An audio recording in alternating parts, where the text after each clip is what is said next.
Here are 10 reasons why salespeople suck at sales and how to fix 9 of them. Insurance dudes are on a mission to escape being handcuffed by our agencies. How? By uncovering the secrets to creating a predictable, consistent, and profitable agency sales machine. I am Craig Pretzinger. I am Jason Feldman. We are agents.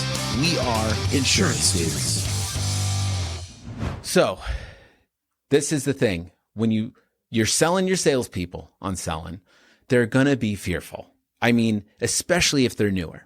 So what are the 10 reasons why salespeople suck at sales? Number 1, fear of rejection. People are so afraid of being told no. When in reality, everybody thinks like that being good at sales has to do with how good you are at sales and you'll be able to just sell people. That is myth number 1. Because the reality is you're only going to sell so many people on the product. It's not good for them. They really don't want it. You're never going to sell them, or you're going to beat your head against the wall trying to do it.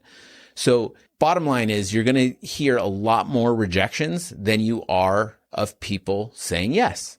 So the skill isn't to be better at sales. The skill is being better at rejection. Who cares? Move on to the next person.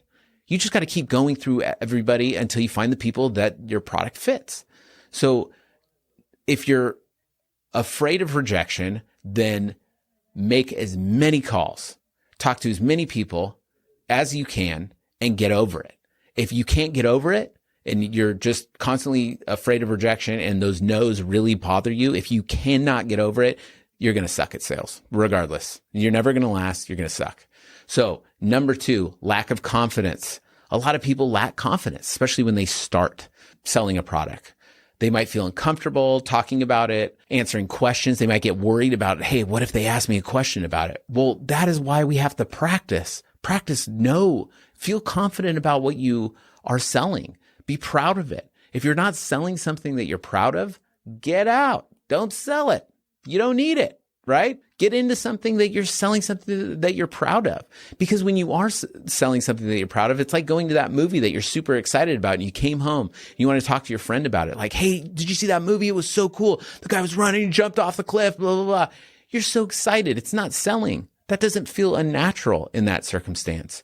So gain the confidence, learn about the product, learn how it can help people, learn how the thing it makes lives better. Because that's all we're doing is solving problems. So gain that confidence, and that's by practicing. All right, number 3, I don't want to be too pushy. Ooh, this one bothers me. I used to feel this way. I totally used to feel this way. But here's the thing. A lot of people, if they have a problem, they might get a ton of quotes. What's the price on all this? What am I getting over here and over here and over here? And they spend so much time worrying about like if they're going to save $1 or $2 or so much about it. And they spend so much time. At the end of the day, they might just pick something that's the easiest because they spent so much time and energy on it. So it's not being pushy. You need to have confidence in your product and know that you and your team are the best people to solve that problem. And the best thing you can do for that person, the most empathetic thing you could do, is get them to move forward so that they can go home, they can play with their son, their daughter, be with their family. Like, that's it. Like be empathetic to their time. Time is the most valuable resource. So it's not being pushy. I mean, actually, it's being disrespectful to your time and your prospect's time if you're both like, I don't know, let me think about it, and you just don't care. That's somebody who doesn't care about the other person. So the whole being pushy thing is a very BS excuse. All right. Belief that selling is not their job. I mean, sometimes we're put in a position where it's like maybe other roles within the organization might take precedence over it. But like, if you have that's why I really think that no matter what, like salespeople should just be doing sales. and they should get good at it. And based on everything that we've talked about, I mean, it takes time and it takes repetition, and you want to get out of that zone of feeling nervous, and you want to really get to know your product and everything. So, I mean, I would say definitely have your salespeople just doing sales. Otherwise, everything else becomes more important than the sales. Why? Because they're hearing so many no's. All right. Number 5, negative past experiences. And that's why it's very important to be a part of a team. And to be a part of coaching and hear positive things, because everybody has some sort of negative experience with a sales dude, and they don't want to be like that dude. Right. So having negative past experiences is a real thing to get over. And when we're talking about how important sales are every single day, when we're coaching, when we're learning, when we're gaining confidence, that is where we become better salespeople. And those past experiences become, in your mind, become further and further away. And these new positive experiences become. And the more wins they can take up front, give your team wins, tee them up for stuff, whatever it takes, because once they build that confidence, the negative past experiences will go away. All right. Lack of time. I didn't have enough time for selling. Here's the thing. If you're selling over the phone, dude, it's 30 seconds to a voicemail. I mean, that's it. So you can make technically 120 calls an hour. You have enough time, and you have to prioritize that time. That means you're not getting over the nose. You're letting that stuff affect you. Keep yourself going. Take little, do sprints. I love sprints. 15 minutes of just dial in those numbers, bang them out. You can get 30 calls if nobody answers. Do that. And then awesome. And then walk around, get yourself pumped up again and do it. And when I say that, it's like, don't wait for inbound. Inbound calls are awesome, but like outbound calls, like build up enough resilience within yourself that you can do those sprints so that you're getting not only sales from inbound, but outbound as well. Unclear value proposition. And this is where it gets crazy, dude. We all have our own perceptions of value. A lot of times, especially with people that with more and more money, the value is in the time. So going back to like being empathetic about somebody's time, and I don't want to be pushy. You should on with people that are have a little bit more wealth, because their time is very valuable to them. And let them know that, like, dude, you're not going to find anything better. And if you this thing works, this is perfect for you, right? Well, then let's just do this now. I'll make sure, like, you don't have the time to be dealing with this. You need to go back to your family and your business where you're really going to make some money and the things that you care about, because worrying about this should not be one of the things that you're handling. And I think that they would understand that. I do. Actually, I know that. So yeah, being very clear about the value proposition. What are things that people hold valuable? And it's not always monetary.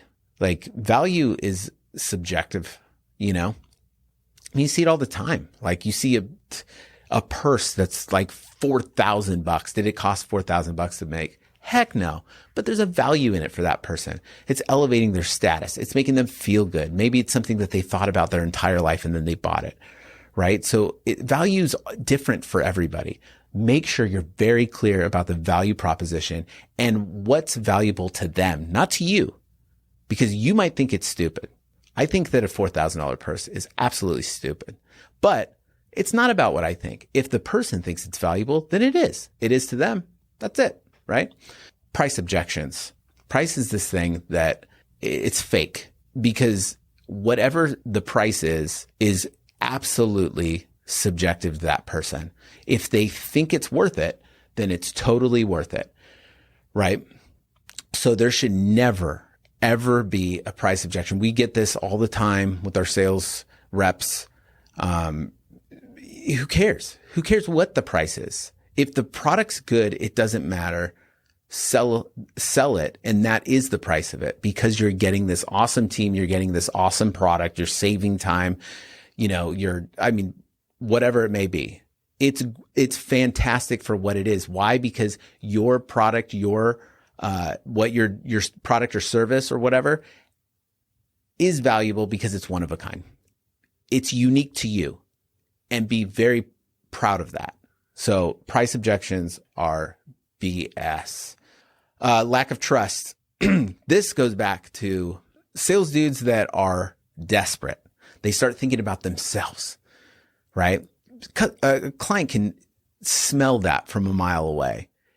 You lose the trust, you're going to lose the sell. All you should care about is that other person. And if you have a sales team, all you should care about is your sales team, so that they can, if you care about them and you show them that, then they're going to care about you.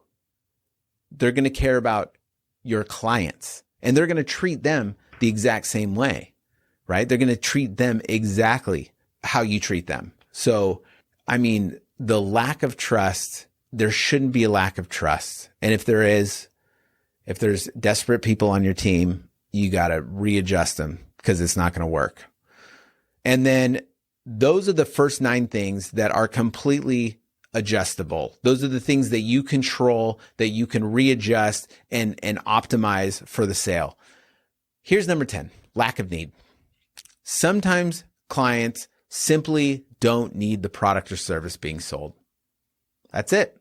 So on these people, like, if they absolutely don't need it, just let them know that, hey, when they do, you're there for them. But you know what? Even tell them you don't need this. I mean, talk about trust. You get a lot of trust if you're selling something and you say, actually, you don't even need this, right? Sometimes that's a great technique, and it's almost like a takeaway too. Like if you say something that's like that scarcity thing, like if you make it to where it's like, nah, you don't want this. And it's like, well, maybe I do want it, right? But like, it's empathetic. It's doing what's right for them. If they don't need it, don't sell it to them. You can't fix that really. And if you do fix it, you're going to get an unhappy client that comes in and is like, I don't want it. Then what are you going to do? They're going to ask for a refund. Then what are you going to tell them? No. And then they're going to write stuff all over the social medias. I mean, it's a lose-lose situation. Somebody doesn't need your product, don't give it to them. So that's it. Those are some incredible tips that will help you dominate in sales. And I hope it gives you an awesome direction to help your team, or to help you understand what an amazing thing that you're doing by selling. I'm Jason Feldman.